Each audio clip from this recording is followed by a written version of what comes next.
Hi, I'm Jordan Stone with The Good Ride, and I'm getting out there and I'm trying all of these boards and giving you my honest opinion on how it feels, and then struggling to describe that feeling to you. This right here is the Yes Women's Basic, looking really pretty for 2025. I got this board out 2 days in spring-like conditions, varying from soft setup snow all the way to a little bit of powder, spring powder, Cascade concrete around here. I rode these with the Naucondas and the Kinsleys in a 7.5. Pros of the Women's Basic: it is a really easy board to ride. It has this variation camber profile that allows it to hold edge well in a variation of conditions. It's a true twin, so if you're not sure if you're a regular or goofy rider, this gives you that flexibility. Cons of the board: it does have limitations. The skill of the rider is really going to dictate your experience and whether or not you enjoy this. The softer flex, that disrupted edge, that cam rock is not going to allow an aggressive rider to do what they want out of it. The Yes Basic features a true twin shape. It feels like a true twin with a narrower waist and quicker turning radius than a more traditional freestyle twin. So if you're looking at Yes's description on this, you might see a number next to their camber profile that looks something like 343-333. What that is describing is positive to negative camber. With this one, it's a 333, which means it's a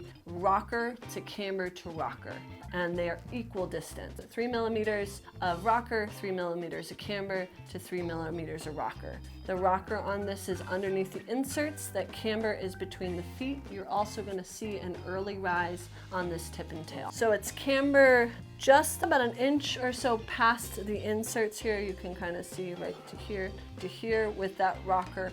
Early rise in the tip and tail, again measuring equal here, so a nice cam rock distribution. This camber profile is going to give you the stability of camber with the ease of riding, of having that little rocker in the tip and tail. It's going to lift that board up and allow you to go through different conditions, different snow qualities. But overall, this board feels easy to ride and easy to maneuver. I would recommend this board to beginner to intermediate riders. If you're someone who is a more advanced rider and want just something that's a chill, relaxing ride, this is also a good option, but it really shines in that beginner to intermediate place. If you want to support The Good Ride, the best way to do it is to buy through our links to Blower Board Shop. They're helping us bring honest, objective content to you. So Yes Boards does include a variation of disrupted edge. With the basics, you're going to see a slight indentation at the inserts here where your feet are going to be. And that's just going to give you an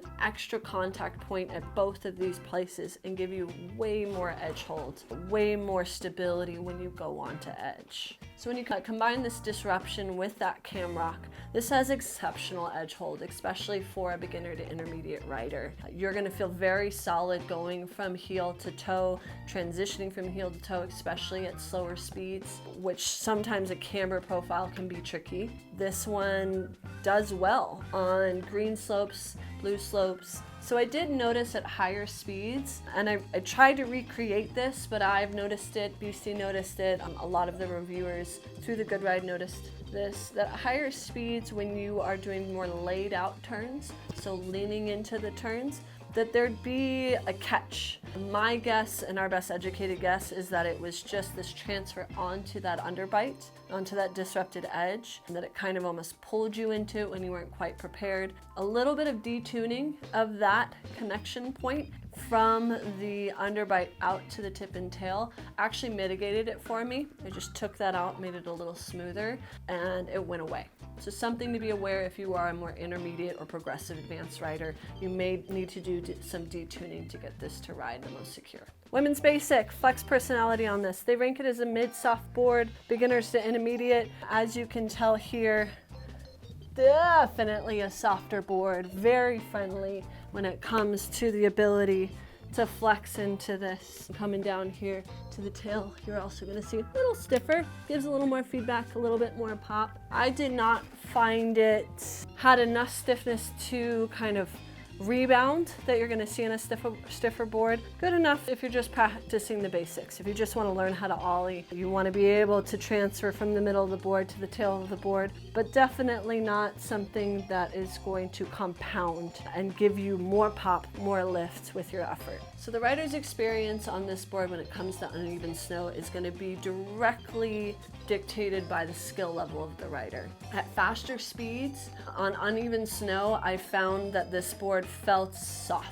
It felt a little bit like it moved you all over the place. Again, this is at higher angles, faster speeds, in that more what I would consider black diamonds or advanced terrain. Once you took this down to blue turns, that cam rock and that little bit of rocker in the nose actually lifted it above the snow and made it a really enjoyable ride. It's only once you increase the speeds to fast that the flex profile tended to impact the riding experience. The women's basic features an extruded base. For those of you that are unfamiliar with the difference between the bases, extruded just means that this board is ready to go for you. It's not going to need quite as much waxing, but you're not going to be able to improve it by waxing. It's really in that middle of the road, easy to use, easy to take care of. I had a fairly enjoyable turning experience on the basic. It did everything I wanted it to do, moderate speeds. It was quick heel to toe. I had a little bit of pop going in and out of those turns and handled well all the way up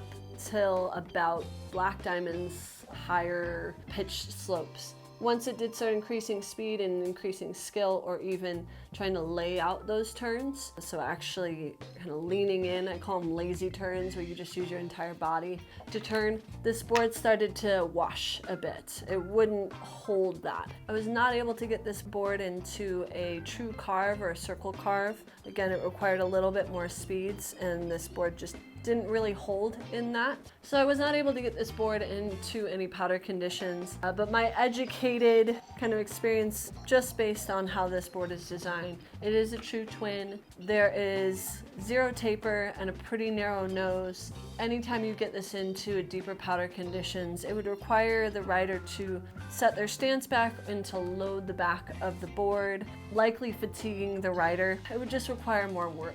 Now that rocker in the nose is definitely going to help keep the nose above the snow, but if you're really looking for a powder board, look for something that's more directional, something that has some taper, that allows that tail to sink and that nose to lift.